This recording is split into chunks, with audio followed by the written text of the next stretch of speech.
Hi, everyone. Welcome back to the Be Not Afraid podcast. I'm Carib Marcel. And the reason that I chose Carib is because it's about standing in the hard and difficult places and doing the hard and difficult things. Those are the kind of guests that I like to have. Today is no different. My guest is Nicki Truesdell. Nicki has recently been caught up in the whole anti homeschool wave for simply having an opinion. And I wanted to talk to you today, especially as we're starting to move back. We only have a couple of weeks before we go back to school. I want to start talking to people who've chosen alternatives to public school, and to see why and to see how they've made successes, what failures they've had. So today we will be speaking with Nicki. Welcome, Nicki. Thank you for having me. So just tell me about yourself. I don't know a whole lot about you. I just saw your post on, yeah. Yeah, I'm actually a second generation homeschooler. I was homeschooled in the 80s, back when it was very new. My mom and dad took my sister and me out of school, and we started in 1983. And so from about sixth grade on, I was homeschooled. And I loved it enough to go ahead and decide to do that for my kids. And so I've been homeschooling my kids for 26 years. I have five. Four are grown, and I've got one left now who is hopefully trying to finish up her senior year this year. So I've been homeschooling for a long time. Through my own homeschooling years, I developed a love of history. You know, everybody has their thing that they gravitate towards, and that was mine. And so even as a homeschool kid, I delved into my curriculum voluntarily in my free time. I read a lot of books, and I'm really thankful that my parents actually, had access to quality materials outside of the public system, basically. And so I read historical books that were based on primary sources, and that's what really led me to what I do today. And so what I do today is I still encourage people to homeschool. I'm always encouraging people to get their kids out of public school. That's my number one thing. My number two thing is to republish old American history resources, primary documents, autobiographies, letters, journals, all those things. I just reprint them exactly as they were and put them out in paperback form so that more people will read them again. Because, as you have clearly seen, there's an entire generation that has no clue what was actually accomplished or written in our history. So that's a little bit about me. Why did your parents pull you out? Conviction. They felt like, based on their own experiences in public school, they said, "Oh, there's a way out. We're going to take it." That's the short version. But they had lived pretty wild lifestyles, and then in 1981 they became Christians, and so they radically changed everything about their lives, including parenting, and homeschooling was part of that. And so it was definitely a conviction from God. So is everything that you do from a Christian perspective, or when you're promoting these sources, a lot of people will say, the founding fathers weren't even Christian. Yeah. And I just recently saw one of your posts about that, and I've been to like Glenn Beck's The Vault, and I've seen Yeah. a lot of things that would put that to rest. Hmm. Now, from my understanding, and I also teach history, but I always teach my goal is to teach my students intellectual humility, to say we don't know everything Amen. and we need to be okay with learning more, but we also need to test that more because revisionist history is a thing. Yeah, And and it's not more, it's just a new narrative. yes, yes. Well, and so, yeah, I agree. Explain that actually. Go into that for me. Well, I love the way you phrased it. You know, we should be open to learning more, and we should absolutely agree. And in the modern age, there's always new, real information that does come out. That's different from someone who takes an existing document, even, but the existing story that we know and can verify, and retelling it, leaving things out or adding commentary or opinion into it. That's kind of what I mean by that, which is happening all over the place right now. Right. I play Harriet Tubman and Elizabeth Freeman across the state. Oh, wow. And in finding information about them, I've had young children walk up to me, like elementary school age, and say, I thought she just had a sleeping disease. I didn't know there was anything to do with faith. I didn't know she believed in God. Well, that's such a part of Harriet's story. Yes. And even though it's a part of Harriet's story, I don't have a problem with teaching the hard truth. I Mhm. don't know that you would call Harriet a Christian. She Mhm. followed God, but she didn't really like the New Testament. And Mhm. I think that that's something that people need to know. Yes. Keep going. Yeah, I agree. I this is this is how I feel about education in general, and as a Christian homeschool mom, I'm a big advocate of Christian education, and when it comes to history instruction, I want my kids to know all throughout history what someone believed or didn't believe and why. It really matters. It matters to whatever it was that they accomplished or did to change the world. So if they were a Christian, I want my kids to know that. If they were not a Christian, I want my kids to know that. If, like you said, it was like a cultural Christianity thing, but they really didn't believe the gospel of Jesus Christ, I think my kids need to know that. Whatever their beliefs are, all of it is what we should be talking about. And I think people that accuse us of whitewashing history or, you know, God washing history or whatever, they're saying we're leaving things out. No, we are the ones who are trying to teach every single bit of it. We are the ones saying they believed this, they did not believe this. And you can, there's so many things you can go into with the founding fathers over the whole were they Christians or not thing. They were all different. The majority of them were Christians. And then those that were Christians had varying beliefs in their Christianity, just like Christians today do. That's why we have so many denominations in the United States, because while most of the people in these denominations can agree on most of the Bible, there are going to be little things that we disagree on, and that's why we split off into groups. The founding fathers were the exact same way. You can't say, "Oh, they were Christians because they didn't believe in this one thing that I believe in." It was the same. I would say more Christian society than it is today, but it was the same level of, oh, I believe this tenet, I disagree with that, or I don't practice this. That's all it was. And what public education is doing now is removing all of that and calling itself neutral.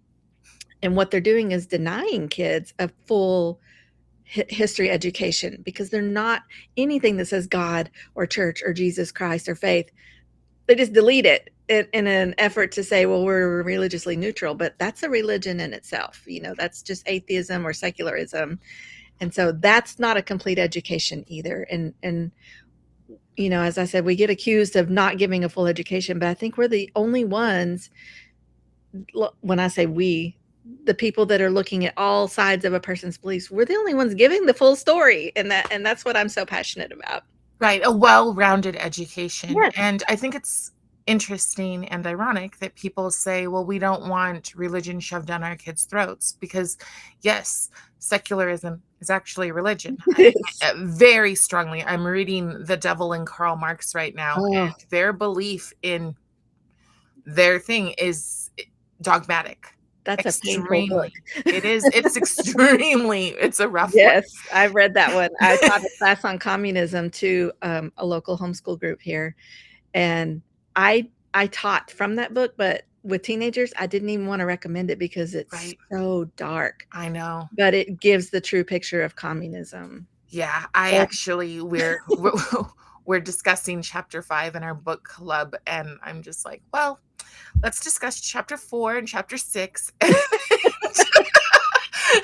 And you guys can read 5, but honestly, you might want to pray and like guard your hearts because this yes. stuff is so heavy.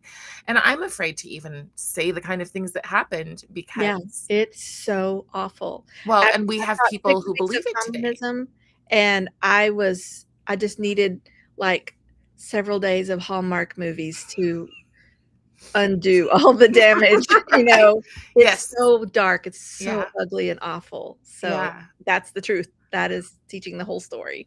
Well, and what's been interesting about that is I know several people here who have went to the Capitol who have escaped socialism, the true refugees, Yeah, and have said, our children, our kids, as in our Venezuelan kids, our, other Latin kids, our African kids, we want them to know about socialism. We good. want them to know its dangers. Yeah, And our our people sit and say, no, now's not the right time. You And know, different people have different views of socialism. And it's, yeah. well, you can have whatever view, but the view I see is people starving in food lines Mhm. and resentment. And to me, that's the biggest argument for homeschool is not just the well-rounded education, which I think is extremely important, but also the joy.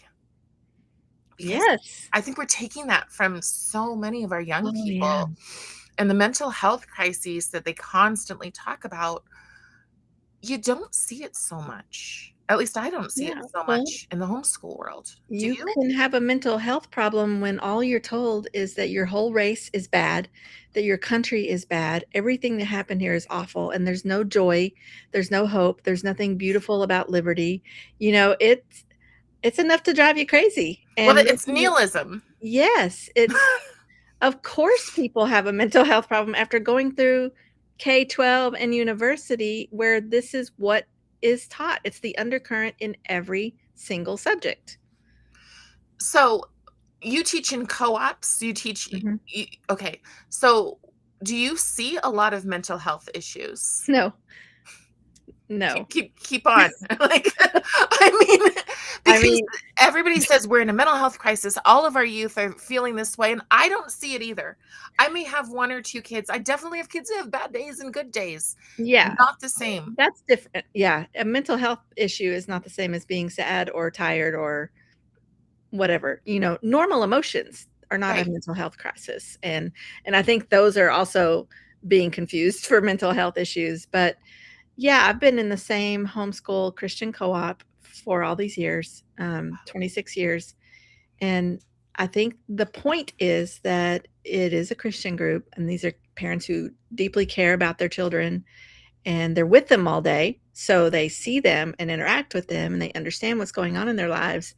And then the parents are also there to help, whether that's to personally help counsel them through something, to reach out to a pastor or a counselor for help, which is also um, just not as needed. You know, parents generally can talk through things with their children and help them to understand their emotions and their feelings. But you know, I'm a big believer also in the fact that when we reject God, we invite all of these other issues into our lives. We invite mental health problems. And that is not to say I'm not making a blanket statement against mental health issues, but what I'm saying is some of the things that are labeled that can fall under the umbrella of, well, I've rejected God and everything about the biblical worldview. And it does change your life. It changes the way you think and it changes the way you process things. It's definitely unhealthy. And so, and I'm not going to back down from that. Well, and there's a difference between rejecting God and saying, I just don't want anything in my life. I'm just going to Mhm. be, I'm going to be a tree hugger. Yeah. And people who hate God Oh, absolutely. or people who want to be gods. Like that because then there's no humility. There's I Yeah. am right. You will do what I say always. And it becomes extremely totalitarian. And that's what I've Yeah. seen in terms of these people who can't just be fine with having schools that educate their kids the way they want them educated. They want Mhm. your kids educated that way. Mhm. So whether that's, racial stuff, and the racial stuff, quite frankly, is insulting. I want to get into because a couple of years ago, I went with a parents advocacy group to DC, and Okay. then I was like, oh, we have to come back. So I brought my family back, and we just happened to come in June, which was dumb. And Oh, yeah. so, Yeah, I'm sure. so so we walked into the Museum of Transportation, and they had transformed it to the Museum of Transportation. Gosh. And as we're walking around, there were a bunch of young people. There was some sort of awards that young people were getting for their essays on their historical essays. And the winner was giving her presentation just in a little trifold box on a table. But she was giving her presentation on why Donald Trump is a fascist and all of his links What to does that have Hitler. to do with transportation? There's all that, right? So, and I don't want to get into the political of it. But what I do want to get into is that this young person, I honestly, she could not have been older than 14. And my father-in-law, who was a public school teacher, just tried to engage her. And she immediately went into victim, you can't ask me a question. Now, that is not what I see in the homeschool co ops. Oh, no, it's quite the opposite. They love to answer questions. They ask Yeah. them and they answer them. And oh my goodness, yeah. And often in depth. Yeah. So oftentimes they They know need their help. stuff. Now I have recognized that a lot of our young people, I mean, thank you phones, are leaning into their emotions and kind of checking out of logic. And I feel Mhm. like that's something that you, from what I've seen, just glancing, that's Yes. something that you really focus on is teaching logic. You're frozen, I think. Not are you there, Nikki? I am. It Okay. it seems like you were frozen a little bit, but I think Oh, okay. it's good now. Okay, good. It's good. So, how do you go about, 26 years? I have 4 years involved in homeschool. Okay. But um so 26 years, how do you go about teaching logic, teaching reason to kids? Well, recently I started using a curriculum put out by Dr. Jason Lisle, who is an astrophysicist creationist. But one of his, I mean, he teaches astronomy, creation, the biblical account in Genesis and things like that. And he's very smart, and he's also very he's very easy to understand. So my kids have always enjoyed watching his videos, and we've gone to see him live a few times. But one of the things that he also is really big on is logic.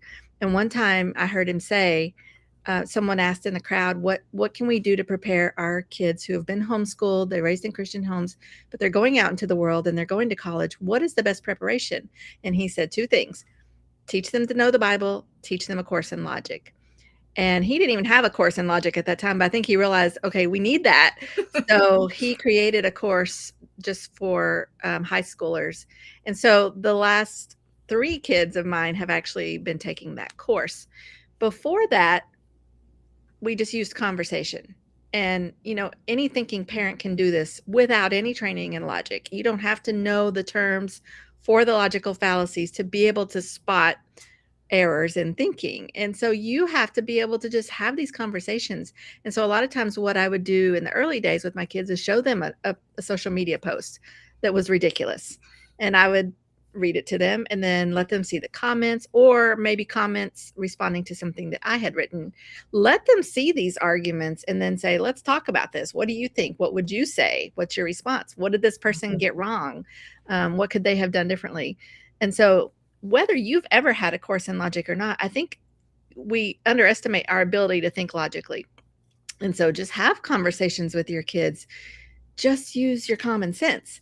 But I highly recommend a course in logic also for your high schoolers, but you don't have to wait till high school. You can start these conversations young. My kids were able to have these conversations way before high school, just in the car. If we were going somewhere and saw a magazine headline, or at home, like I said, with social media posts, it's really not rocket science at all. And unfortunately, it is so easy. More people need to be doing this with their kids. Well, part of the problem is that people believe in an expert class, Oh which my means that gosh, they're yes. building a large this bureaucracy government, right? Yep. Because they are like, somebody else has to do it for me. I am Yeah. incapable. And unfortunately, homeschoolers fall into that fear.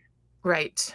Right. Mhm. Well, and so I teach at a co-op that parents don't have to be a part of. I think they're it's barely starting, and so people are starting, but normally what they do is they take former teachers or people who worked in academia, Mhm. or somebody like me who is just, I absolutely love history and I write a lot Yes. and I love talking to people. So it Yeah. works. But so I teach a little differently. Would you say that you've intentionally sheltered your kids? In certain ways, yes. And then in other ways, no. So I would say, because my kids have been raised in this constantly changing internet, that's kind of the where we found the need for shelter. But when it comes to worldviews, we don't. We introduce the varying worldviews and beliefs at an age appropriate time and discuss them.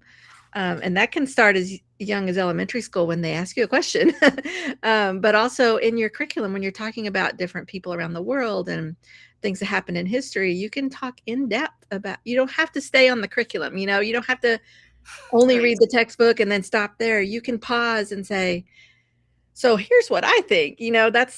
I've said Right. for a long time, one of the greatest things about homeschooling is the time that you have to go off on rabbit trails and have in-depth conversations with your kids. Even if you don't know the answers, you can say, that's a really good question. I'd like to know that too. Let's go find out together. That is the beauty. Instead of just reading from a script and like you said, letting an expert do everything for you.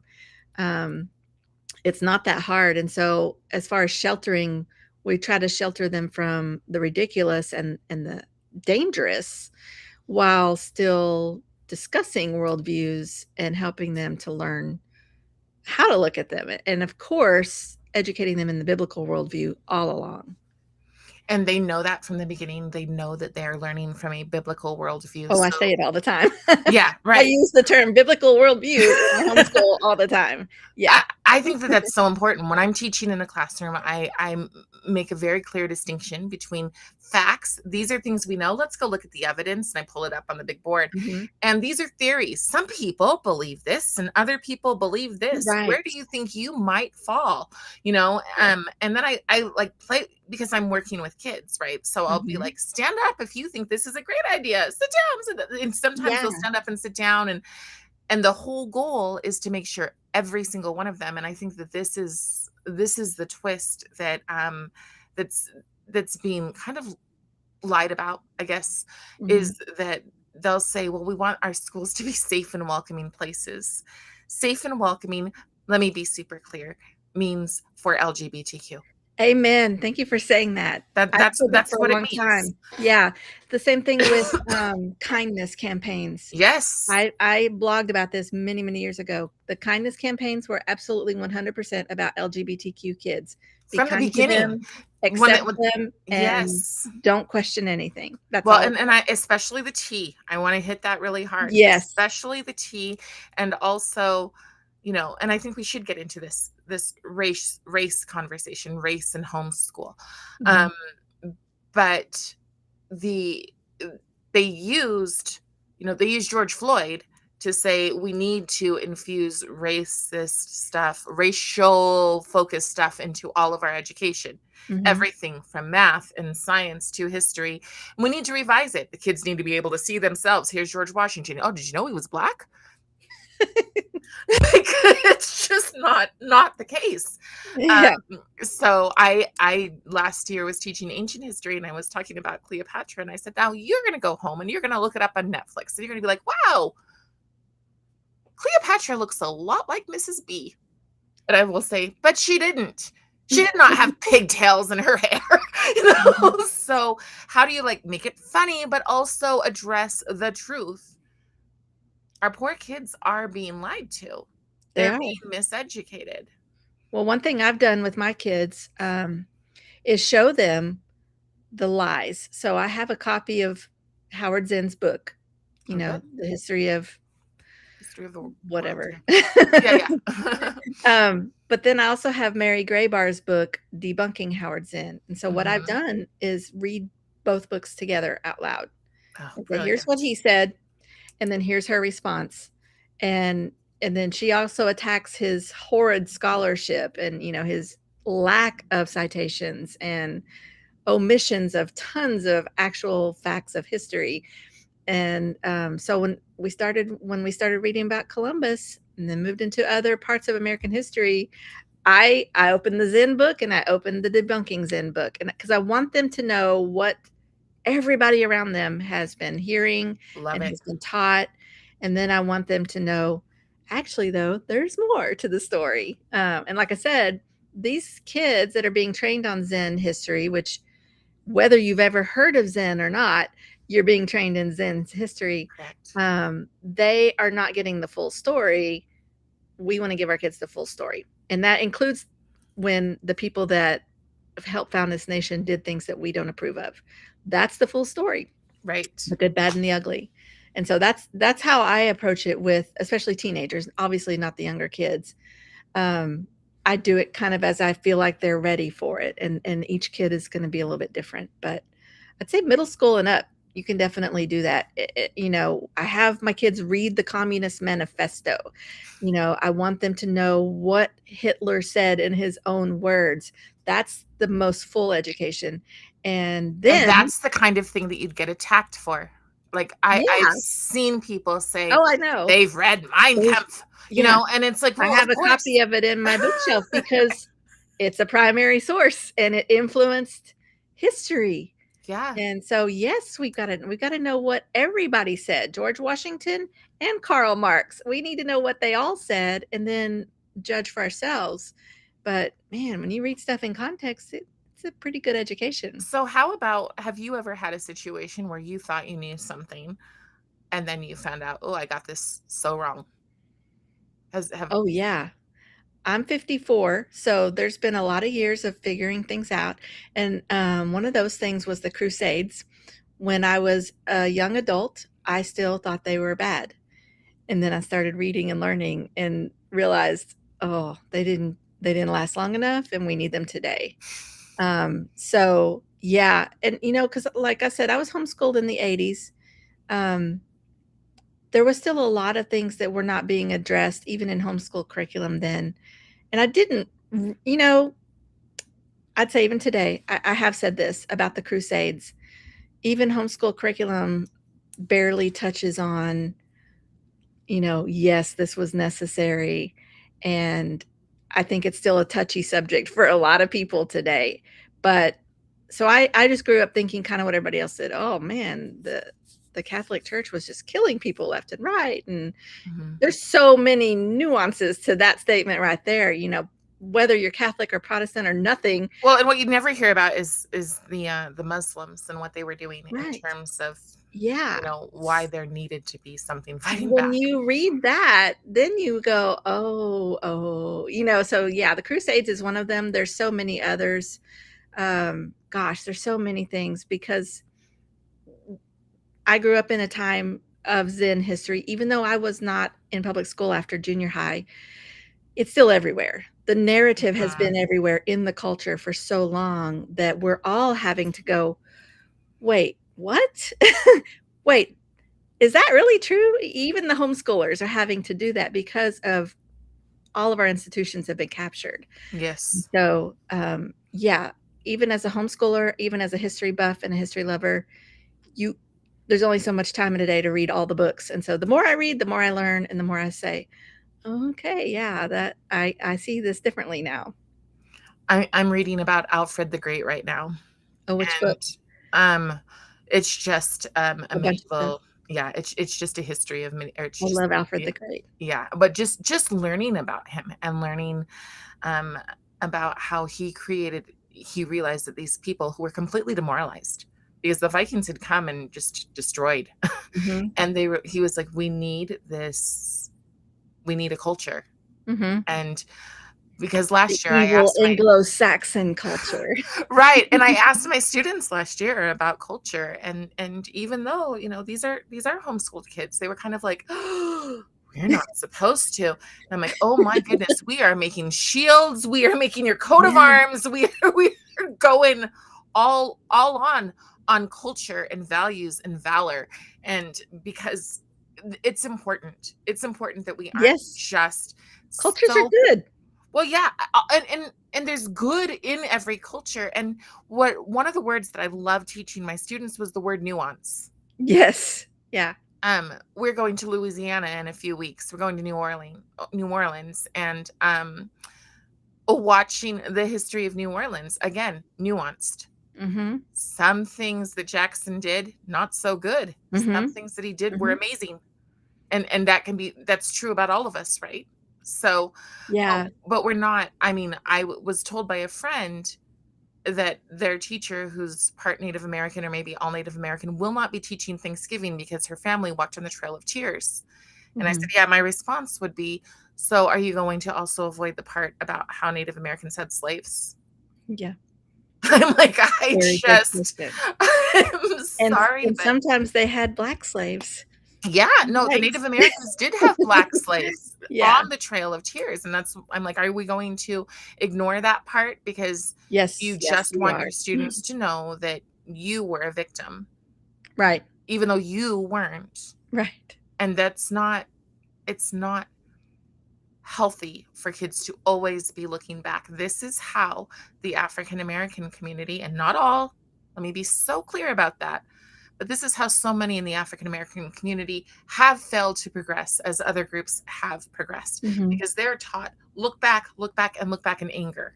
Yeah, Never look forward to what you could accomplish if you let go of that. especially in America. The same country that did have slaves now doesn't have slaves, and opportunity for everyone. Not guarantees, but opportunity is there for everyone. And yeah, it's all in your worldview. So let's talk about that worldview. I wish I would have pulled it up, the Smithsonian. So I will put that in when I turn this into a recorded video. But the Smithsonian's report on blackness or on whiteness was such a slap in the face. You saw it, Yes. right? So it has things like to be on time, as if the only culture that's ever required timeliness is white people. Yeah. Um, But apparently that's white supremacy. right. To be good at math. I know white people that are not on time, by the way. Right. I mean, every group has Never. insert something time, insert something people time, black people time, country people time. Yes. Like it's Oh everywhere, right? gosh. So Yes. it's but it's so insulting, and it also makes the person feel like everything in my life is because other people did to me, Mhm. as opposed to, and it's shocking to me. We now know there's so many stories of African Americans who have achieved, who've been Mhm. brilliant. So the whole, oh, traumatized by slavery. I'm sorry, but that first generation after slavery was reading Greek and Latin under Yes. Booker T. Washington. And we are not supposed to talk about that anymore because it No. goes against a narrative. Yep. So tell me what you said that got you in trouble. Actually, I just posted someone else's tweet Oh, that I okay. agreed with, on so this was on the Knowledge Keepers Facebook page, which is the business where I reprint old American history books. Okay. And the tweet, I don't have it in front of me right now, but he basically said that the Smithsonian is anti-white. And if you look at the report that the White House has put out, no, Donald Trump did not write the report. It's, Right. it's a coalition of people. Go ahead, and they went in and documented not only what the Smithsonian has on display and what they don't have on display, but also looked at all of the publications and, the things that the Smithsonian puts out for the public, and also their internal documents that determine how they treat history. So this report is like 162 pages long. I've read it, and it is very clear that yes, the Smithsonian is anti-white. They're anti-America, they're anti-founders, anti-capitalist, I would say anti-liberty. anti-Western civilization. There you go. That's what they're anti. When they say white, they mean anti-Western West, civilization, yes. because a person like me, who, if you're only listening, you might not be able to tell, but a person like me who is of color, um, is not allowed to speak Right, you don't because count. I have the wrong ways of knowing. Yeah, yeah, And that's insane. Let me just go through their list here, and I'm yeah. sorry I'm going to read it, but so rugged individualism, that's whiteness. Mhm, Emphasis on the scientific method. Okay, they want your kids in schools that believe that the Smithsonian is the expert, the end all be all, but yet emphasis on the scientific method is a bad thing mhm. in school. And as you go through this list, it's important for your listeners to note that the Smithsonian produces educational materials and trains teachers across the country. So this is not just something that you encounter if you go to the Smithsonian. It's happening in K-12 and in universities and at museums across the nation. So go ahead with your Yes. list. No, Protestant work ethic. Hard work Right. is the key to success. work before play. If you don't meet your goals, you didn't work hard enough. Those are Mhm. all supposed to be ideas of whiteness, but just about every single culture has these. I you know what I'm thinking of. I'm thinking of the Karate Kid when Mr. Miyagi is teaching Ralph, what's his name, to, to work hard, to be Yeah. disciplined. Work hard and discipline has been the keys of success since Yeah. well before America was ever invented. And it is specific to America as well. I did a podcast recently called Making America Great Again, and I listed some of the things that made America great in the first place, and I say these are what we can do again. And one of them is the Puritan work ethic. And I'm reading a book right now. I don't have it in front of me, but it's from 1828. It's by an English lady who came to America to travel, and she stayed a couple years, and something like called the domestic manners of the Americans. Um, anyway, she it's very interesting because she's English. She's coming from like the world of Jane Austen. Okay, So yes. she comes over here and she's trying to be kind, but she's really not impressed with America. And one of the things, she settled in Cincinnati for about a year with her children. And one of the things that she noted was they don't do a lot of, entertaining and, just like fun stuff. These people are always working. That's all they care about is work, work, work. And I was like, yeah, so you come from England where if you're in the upper classes, all you do is leisure. All you do is Right. visit people and have parties and tea and nothing of any substance. And then she's putting the Americans down. This is, not long after the revolution, 1828. It's exploding. Why? Because they were intent on working hard and building a civilization out of a wilderness. And they did. And she's Yes. like, they don't entertain themselves at all. They work, they eat, they go to bed, and they do it all again the next day. That's the Puritan work ethic. And it lasted way longer than the Puritans did. And isn't that such a good point? Because we are told that if you were a certain class in America, you never worked.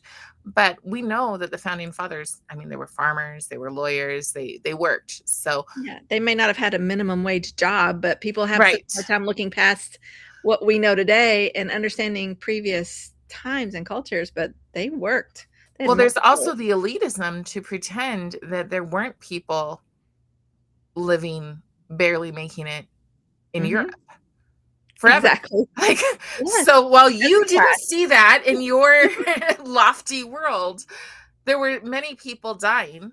I Yes. just finished Crime and Punishment, and the things that they had to do to survive, we should be grateful that we don't have to. Mhm. Mhm. So, but it's always America. It's always America is so bad. Now, Mhm. why do you think that there is such a push, and it is, to make sure when they say we want all children to have a public school education, they mean it, Oh, right? yeah. They very much mean all children, and it's not to have a right to. It's that is the demand. Mhm. They want to end homeschooling. Why? Because we are different. We're not following, the standards of the state and federal education guidelines, which are ridiculous. And we are, although homeschooling appeals to all people, it's still very much a majority of conservatives and Christians that do it. It was conservative Christians that started the movement in the 80s, and it's still largely conservative Christians that homeschool. And it's for a purpose. Like I said, my parents were convicted by God that their kids should not be raised by a government school system that was secular, humanist, and sometimes atheist. And so, like you said, they want our children. They need to brainwash everyone. And they often, accuse homeschool parents of indoctrination. But the word indoctrination just means to teach. So Mhm, yep, we're mhm. doing that. We're heavily indoctrinating our children just like the public schools are. And so they don't want our kids to know. I mean, when I say they, it's not a conspiracy theory. It is documented fact that those in charge of education are left-wing liberals who want to tear down this country. Everything that you and I are discussing in this episode right now is part of the agenda. It's well documented. They don't hide it. And so if we're doing the opposite of that, we're a threat to their whole plan. And they do want you to hate God, to hate your family, to, the trend now is to stop speaking to your parents because you don't agree with them. They Right. want you to hate your country. All of that is bound up in this whole big plan. And like I said, it's not a conspiracy. I don't like conspiracy theories. I deal in facts, and it is very easy to verify all of this.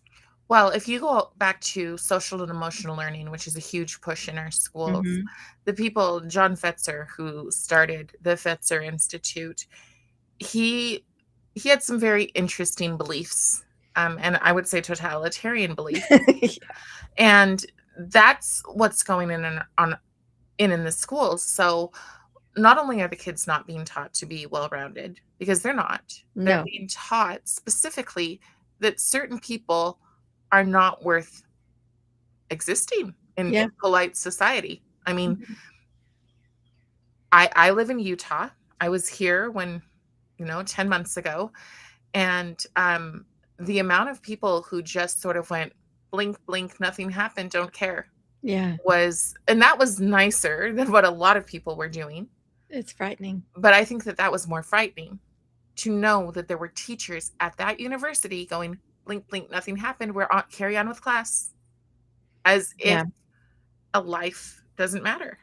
And And worse after that, this yes, mocking and laughter. yes, yes, Well, yes. one But of I the don't think things that that I was always worse. I don't think that that was worse, because I think it's always better to be able to stare something in the face That's true. and know that it's evil, versus someone who just, I didn't say a thing in my classroom.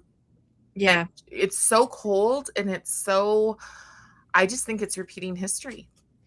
Oh, yeah. One of the things that I think about almost every day when I encounter any kind of this ugliness like you're talking about, or like what, people did to me a couple days ago online, is how many times the American founders said that this country, this experiment is not going to work without a population full of people with morals. And they weren't just saying be good. They were very specific in many of their writings that, Yeah. the morality that we are talking about is from the Bible. It is from the Christian Bible. It's from the New Testament, the gospel of Jesus Christ. Like, they were not vague at all. They there were a couple of deists, but to say the founding fathers were deists is just a big fabrication. But back to the point, they said this country, this republic will not last without people of morality. And I every day when I see the opposite online, I think this is going to be our downfall. People Yes. who will lie. Just like on my post, people started leaving bad reviews on my page because that's the way they wanted to get back at me. And then so they would make up stories and say I was on To Catch a Predator, or they said this owner is a pedophile. This person messaged me for pictures of a 14-year-old. Like, they just make stuff up. And I had to turn off all reviews because it was so hard to keep up with. Well, and And then one of they the, said, go ahead. she's asking for fake good reviews. And I was like, no, I'm asking for real reviews Right. because of the fake ones. But they're willing to lie. They're willing Yes. to harass. They're willing to call names. And worse, they will laugh at someone who's assassinated. This is a complete, huge breakdown in morality in this country, and the morality that is based in the scriptures. It goes all the way back to how God told us this. Here's what works. You should do it this way. And so, yeah, we're seeing this country falling apart, and it's not that hard to see basic morals, basic morals.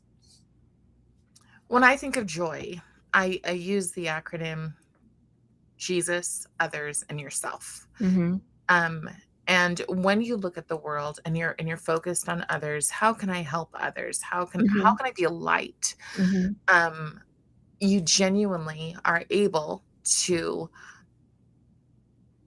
fight depression. You're Oh, able, you're man. like, you just, it does make the world a better place. Now, Oh, yeah. we are taught instead that everything is about the self, the self, the self, the self. Um, I think that that's like a cancer that is Mhm. making so many of our kids sick. Oh, you don't affirm me? Oh, You Oh, don't yeah. know. I mean, even in like good, positive families, I recognize with my own child that, if you're saying something and they don't like it, earbuds in, walk away.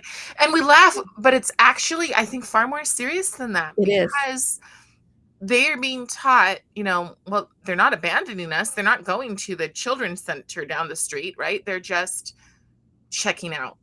Mhm. But how long does that, for that habit? I don't listen to people who don't say exactly what I want them to say. How long before that habit becomes something more and you do become estranged? I know several people who are estranged from their children. And Mhm. and it is intentional and it's always been part of the Marxist playbook. Yeah. They used to do it by loading them up in trucks and driving them away and sending the parents out there and shooting some of the parents. Mhm. They're not doing that now. They're just teaching the kids to be activists and some of them become shooters. Kind of like in Mao's China. Yes.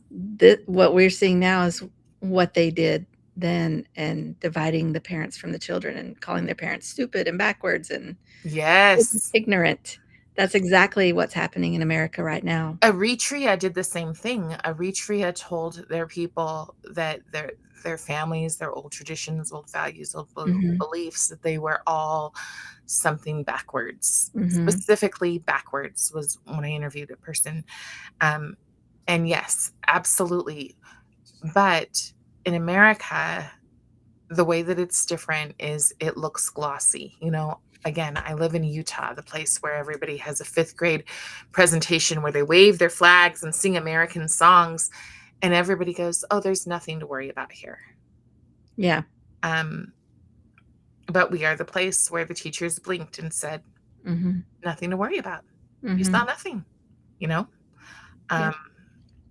and that has been horrifying. Let's talk about the outcomes of education because that is one thing a lot of people do. I did this actually is now I didn't do it because of me. You can thank my husband for this one. But um at high school, my son went back to the public school. And I think uh, for 10th grade I won out, but for 11th and 12th he my husband wanted to see him walk across, and graduate. Um And there are pluses. There are pluses. You have many more opportunities, right? Um, than than most people have in that are homeschooling because contrary to popular belief, most people in homeschooling are not rich. Right. And that's one part that people need to remember. But let's talk about the other outcomes. What successes have you seen with homeschoolers? Oh, across the board, there are things that can be measured on a test. Obviously, the statistics routinely show the homeschoolers test out at 15 to 20% higher than their public school counterparts. I would actually like to see some more recent numbers on that because I think that the gap is going to get wider I agree. because the 2025 Nation's Report Card stats on public education say that, and this is across the country, 22% of 12th graders are proficient in math, and 35% of 12th graders are proficient in reading.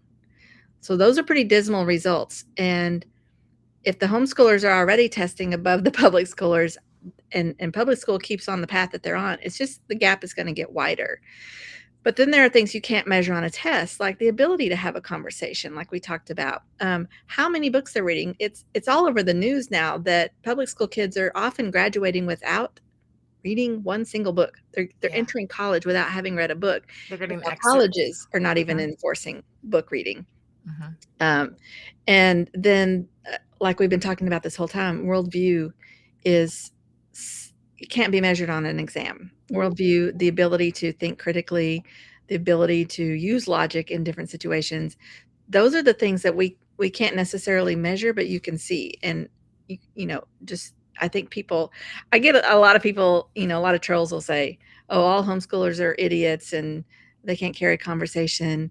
And I've been in the homeschool world for more than 40 years. So I know a lot of homeschoolers. I know hundreds of homeschoolers, not only the kids, but the ones who already graduated and are now having kids who are already graduating. Like that's how long I've been in the homeschool world. And so I now have just started telling people, you probably know homeschoolers and you don't know it because they're just normal. They Mhm. are able to carry on conversations. When my kids go into the workplace, people will find out they were homeschooled and go, whoa, you were homeschooled? I had no idea. You don't seem like a homeschooler. Yeah, because they're just adults. They can have conversations and they're not the stereotype that people think they know. And so the outcomes can be measured, and then there's so many more that can't be measured. But the reality is the ability to think. I think those are some of the top things. Well, I Having think the biblical. also many go to college. Oh yeah. These are the things that people think, "Oh, well, if you don't have your Yeah. diploma, you're not going to Yeah. college." That's not the They case. absolutely go to In college. fact, some of them go into college, already having, like, their associates. Yep. And the thing is I that know kids that do that. homeschool is as diverse as people are. So, Right. I I am always hesitant to do a blanket statement in Mhm. terms of, everybody succeeds. No, there's a lot of people who put their kids on a tablet and say, "Go play Minecraft," and call it Mhm. homeschool. Mhm. That's a fact. Yes, it And is. it shouldn't be. I wish it weren't. Mhm. And I would prefer that Yes. than some of the things that Yes. they're being taught in I'm public school, Oh, yeah. Yeah, which is sad. exactly. What I tell people is, oh, among other things, if you don't teach your kids at all, you're still doing a better job than the public schools because you're taking away all the negative things that happen in a public school. But I don't recommend that. I don't recommend Right. not teaching kids. I love education. I love teaching my kids. I think we have so many opportunities to do far and away better than the public school. We need to take advantage of all those possibilities, all those opportunities that homeschoolers have, all the amazing curriculum resources that we have. We should use them all. Well, and also Um, internships, right? I mean, yes. you can be right next to your family member who's successful at whatever and learning those skills. My son started welding when he was 14 because Yes. they just, people thought we like this kid and he Yep. had the time. So, And they've got yes, like you said, they have the time to do it and they don't have to be on yeah. the school schedule. Right. Yeah. And that's the thing. So one really powerful thing that I heard when I was considering it was if you if you graduated from public school and you don't feel equipped to teach your own child how to grow up and how to be an adult, then public school failed you. Yep. Why would you then send your child to it? Yeah. I'll tell you, my mom had me when she was 14 years old, and she dropped out of school at that point and never went back. And Wow. then 11 years later, she decided she was still capable of homeschooling, and she was. Not because she had achieved, the high school diploma and the college diploma. She never received any further education, but she had the confidence in knowing that she was our mom, and with good resources and mentorship, she could give us an education. And she did. And so I tell people, and then I went on to college and got a bachelor's degree. So if a 14-year-old can drop out of school and then later have children and homeschool them successfully, you can do it too. I I mean, love that. there's no there's no qualification for homeschooling besides being a parent who is devoted to their kids Mhm. and willing to find all the resources available and give them. You're the facilitator. You're not always the professor. You're the facilitator and you're making sure that they get the education that they need. How much does a quality education cost per year can you break that up into, and I know that it varies, Yeah. but just that kind of basic, give some people some hope here. Oh, yeah. It can go from 0 to thousands, and I say that because I have educated some years on 0. I have several years in my background of being a single mom and a single working mom, and so, when you're struggling to buy groceries, you don't have a curriculum budget. But I kept homeschooling even during those difficult years, and there's so many free resources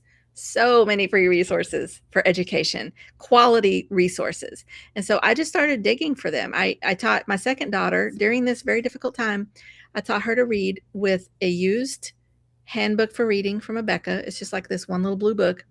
I got it for $3 at a used book sale, and online old readers on Gutenberg.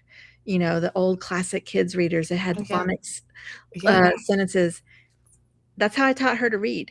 And she survived it. She's an adult. She reads everything she wants to read. By the time she was about 13 or 14, she was reading classic novels on her own. So it doesn't matter what resources you use as long as you are devoted and dedicated to teaching your kids. And there's so many free resources. I have a blog post.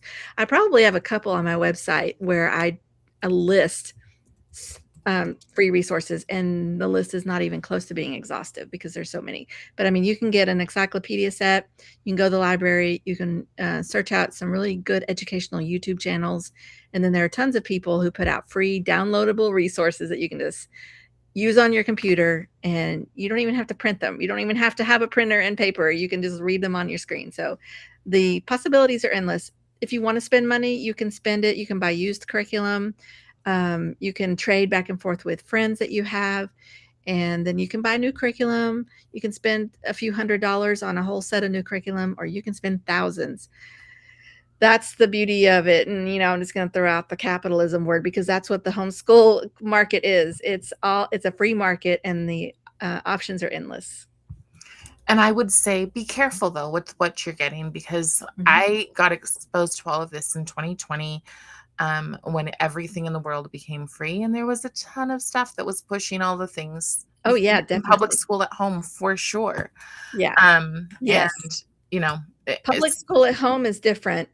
And so just because it's free, you're right, it's not necessarily great. So definitely take all the stuff that we've been talking about in this episode and then apply that to the free resources that you run across for sure. absolutely, just read your stuff, do your research.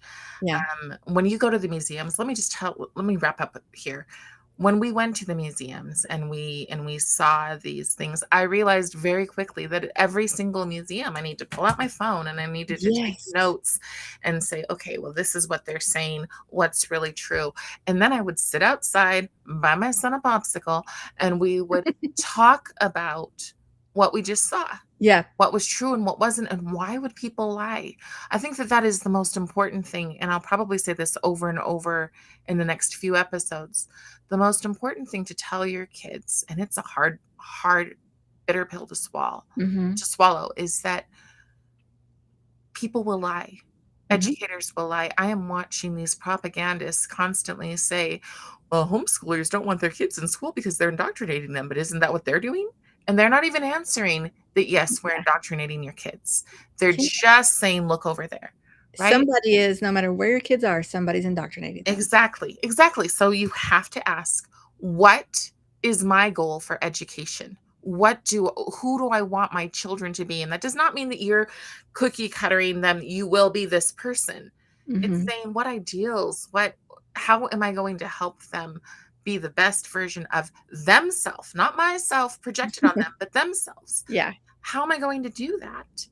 And the best place to be able to do that, and the thing that is the most threatening to any of these crazy totalitarian ideas, is the family. Yep. That's why the attacks, that's why the lies, that's why the telling African Americans, you're a victim, you'll always be a victim, stay in your victimhood. Yeah. And I've heard and said many times that the family is the nursery of the nation. yes, Why I the love family that. is under attack. Because if they can destroy families, tear them apart, make them bitter and hate each other and mistrust each other, then half the job is already done. I love that. I am going to probably change that and make that the theme of this. All right, where can people find you? How can they follow you? Any All more right. words? I have a website that I've been running for 15 years now. It's called NickiTruesdell.com. It's just my name, NICKITRUESDELL.com. And I write mostly about homeschooling, but I write about all of the things that we've talked about here too. And under my name, you can find me on Instagram, Facebook, and X, and YouTube. And then, of course, I have a separate website for the history books that I republish. It's called KnowledgeKeepersBookstore.com. And Knowledge Keepers also has an Instagram page and a Facebook page. And I have a podcast on all the platforms too under my name. Fantastic. Thank you so much for joining me, Nikki. Thank This you has for been having me. This was a really fun conversation. I'm gonna put this up and I'll share it with you so that you can share it to your Thank people as you. well. I Thank will. you so much. Have a Thank great day. you. Bye-bye. Bye-bye.